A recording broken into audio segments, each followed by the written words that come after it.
கடந்த 1001 அரேபிய இரவுகள் எபிசோடில் நாம் முதல் நாளையும் 2ஆம் நாளையும் பார்த்தோம். இன்றைக்கி நாம் நாள் 3ஐயும் நாள் 4ஐயும் பார்ப்போம். அந்த 2ஆம் நாள் முடிவில் அந்த வணிகனும் அந்த வயோதிகனும் உட்கார்ந்து பேசிகிட்டு இருக்கிறாங்க. அந்த வணிகன் தான் சொன்னதைப் போலவே அந்த பூதத்துக்கிட்ட என்ன சொன்னோம், நான் வந்து 1 வருஷம் கழித்து உன்னை பார்க்க வரேன், அப்போ நீ என்னை கொன்னுக்கோ அப்படின்னு சொன்ன அதே இடத்துக்கு அங்கே காத்திருக்கிறார். கூடவே அந்த மானோடு வந்த அந்த வயோதிகரும் இருக்கிறாரு.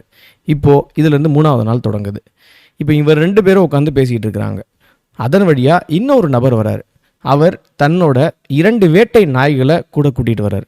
அந்த நபர் இந்த 2 பேரும் பார்த்தோன்னே, இந்த ஒரு ஆளரவமற்ற இந்த இடத்துல எதுக்காக நீங்கள் 2 பேரும் உட்காந்துருக்கீங்க அப்படின்னு கேட்கும் பொழுது, அந்த மானோடு வந்த அந்த வயோதிகர் இது நடந்தது எல்லாத்தையும் சொல்கிறார். சொன்னோடனே, நான் அந்த பூதத்துக்காக நாங்கள் காத்திருக்கிறோம், அந்த பூதம் வந்து இவனை கொல்ல போகிறத என்ன அப்படின்றத நான் பார்க்கணும் அப்படிங்கிறதுக்காக நாங்கள் உட்காந்துருக்கேன் அப்படின்னு சொல்லும் பொழுது, அந்த வந்த 2வது நபரும் ரொம்ப இன்ட்ரெஸ்ட் ஆகி, சரி நானும் உங்களோட உட்கார்றேன், என்னதான் நடக்குதுன்னு நானும் பார்க்கணும் அப்படின்ட்டு அவரும் உட்காந்துக்கிறார். இப்போது இவங்க 3 பேர் இல்லாமல் தனியாக இன்னொரு 3வது நபர் ஒருத்தர் வரார். அவர் ஒரு பெட்டை கோவேறு கழுதையை தன்னோட அழைச்சிக்கிட்டு வந்துட்டு இருக்கிறார்.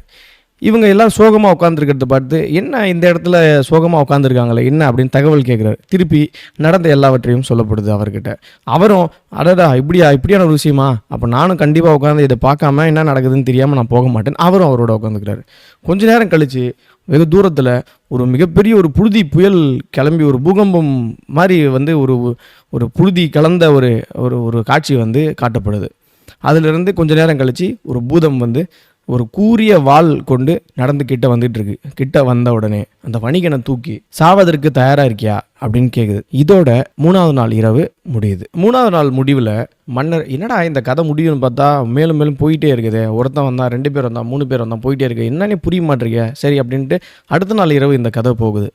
அடுத்த நாள் இரவு கதை ஆரம்பிக்கும் பொழுது அந்த வயதான முதியவர் அந்த பூதத்துக்கிட்ட பெருமை ரொம்ப சக்தி படைத்த இந்த பூதத்தினுடைய தலைவனாக இருக்கிறவனே, இது என்ன, நான் உனக்கு நடந்ததெல்லாம் என்ன, நான் ஒரு விஷயம் உன்கிட்ட சொல்கிறேன், ஒரு கதையை உனக்கு சொல்கிறேன், அந்த கதையை நீ கேட்டனா நீ வந்து திகைச்சு போயிடுவ. ஆனால் ஒரே ஒரு நிபந்தனை மட்டும், இந்த கதையை கேட்டதுக்கப்புறம் நீ இப்போ அந்த ஆளை கொல்ல போகிறல்ல, அந்த கொல்ல போகிற ஆளோட ரத்தத்துலேருந்து ஒரு பகுதியை எனக்கு நீ கொடுக்கணும் அப்படின்னு சொல்லி அவர் கேட்குறாரு. சரி நான் கொடுக்குறேன் அப்படின்னு சொல்லி அந்த பூதமும் ஓகேன்னு சொல்லிடுது. அப்போ இதனால் வரைக்கும் சொல்லிட்டு வந்த கதை இப்போது திருப்பி வேற ஒரு தளத்துக்கு போக ஆரம்பிக்குது. இப்போ இந்த கதை அந்த வயோதிகரோட கதையிலேருந்து தொடங்குது. இப்போ இந்த வயோதிகர் ஒரு மானை கூட்டிகிட்டு வந்தார். வரும்பொழுது அந்த மான் வேறு ஒன்றும் இல்லைங்க, அவருடைய மாமன் மகள். அந்த மாமன் மகளை அவளுக்கு 12 வயது இருக்கும் பொழுதே திருமணம் செய்துக்கிட்டவர். கிட்டத்தட்ட 30 ஆண்டுகள் ஒன்றாக குடும்பம் நடத்தினவங்க. ஆனால் இவங்களுக்கு குழந்தை பேர் எதுவும் இல்லைன்றதுனால அவர் வேறொரு பெண்ணை திருமணம் செய்து கொள்ளாமையே ஒரு குழந்தையை வந்து கொடுக்குறாரு. அந்த வேறொரு பெண் சார்பா தனக்கு ஒரு ஆண் குழந்தை பிறக்குது. அந்த ஆண் குழந்தை ரொம்ப சிறப்பாக வளர்றான். இது தன்னுடைய முதல் மனைவியாக இருக்கிறவங்களுக்கு சுத்தமாக பிடிக்கல.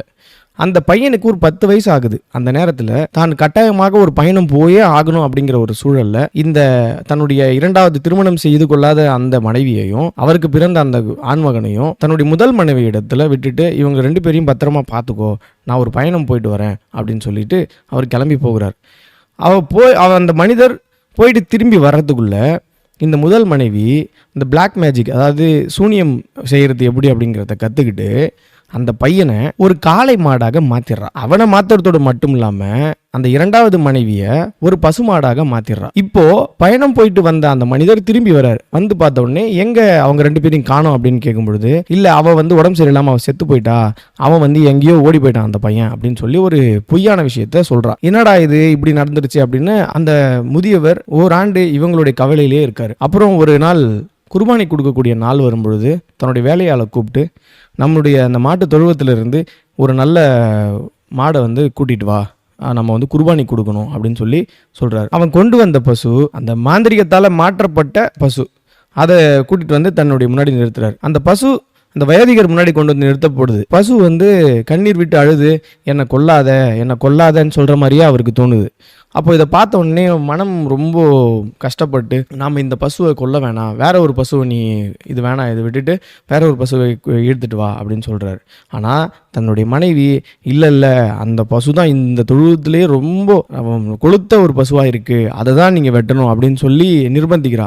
சரி, வேறு வழி இல்லாம அந்த பசுவை கொண்டுறாங்க. தன்னுடைய மனைவியின் பேச்சை கேட்டு அந்த பசுவை வெட்டும் போது அந்த பசு ரொம்ப கொழுத்த ஒரு சதையெல்லாம் கொடுக்காம வெறும் எலும்பும் தோலுமா ஒண்ணுமே இல்லாம இருக்கு. இது என்னடா இது, நம்ம வந்து ஒரு நல்ல கொழுத்த ஒரு பசுவா நினைச்சோம்னா இது ஒரு எலும்பும் தோலுமா இருக்கேன்னு சொல்லி அந்த கசாப்புக்காரன்ட்டு இதை கொடுத்து, நீ இதை வச்சுக்கோ, இல்லை யாருன்னா கொடுக்குறதுனா கொடுத்துக்கோ. இப்போ அந்த கசாப்புக்காரன் தொழுவத்தில் போய் அந்த காளை மாடு, அதாவது மாந்திரிகத்தால் மாற்றப்பட்டிருக்கிற தன்னுடைய மகன் அதை வந்து இழுத்துக்கிட்டு வந்ததும் அந்த மாடு அந்த கயிறு திறந்து விட்டதும் துள்ளி குதிச்சு ஓடி வந்து தன் தலையாளர் வந்து வருடி விடுறது, ஒரு மாதிரி ரொம்ப அதுகிட்ட விளையாடுறது அப்படின்னு இந்த காளமாட்டை பார்த்த உடனே இந்த வயோதிகருக்கு ரொம்ப ஏதோ ஒரு இரக்கமோ, ஏதோ ரொம்ப நெருங்கிய ஒரு சொந்தம், அவனுக்கு ஏதோ ஒரு பாண்டு வந்து அவருக்கு உருவாகுது. அந்த மாடும் வந்து அழுவுது. இதெல்லாம் பார்த்த உடனே அவர் மனசு இலகி, இல்லை வேணாம், இந்த காளை மாடு வேணாம், இதை நீ விட்டுரு, நம்ம வேற ஒரு மாட்டை நீ இழுத்துக்கிட்டு வா அப்படின்னு சொல்லும்பொழுது திருப்பி அவருடைய மனைவி இல்லை நீங்கள் அந்த மாட்டை வெட்டியே ஆகணும் அப்படின்னு சொல்லும்பொழுது அவர் கடுப்பாகி, நீ ஆல்ரெடி அப்படி தான் சொன்ன அந்த மாடு நல்லா இருக்கும்னு, அந்த மாடை வெட்டி அது எலும்பு தொழுமா ஒன்றும் இல்லாமல் இருக்குது, இதெல்லாம் வெட்ட முடியாது, வேணாம் வேற நம்ம எடுத்துகிட்டு வந்துடலாம், நீ வேற எடுத்துகிட்டு வான்னு சொல்லும்போது அவள் பிடிவாதமாக இல்லை நீங்கள் இதை வெட்டியே ஆகணும் அப்படின்னு சொல்லி திருப்பியும் பிடிவாதம் பிடிக்கிறா. அப்போ இவர் பிடிவாதம் பிடிச்சோடனே திருப்பி இந்த மாட்டையும் வெட்டலாம் அப்படின்னு தன்னுடைய கத்தியை அவர் தூக்குறாரு வெட்டுறதுக்காக. இதோட 4வது நாள் இரவு முடியுது.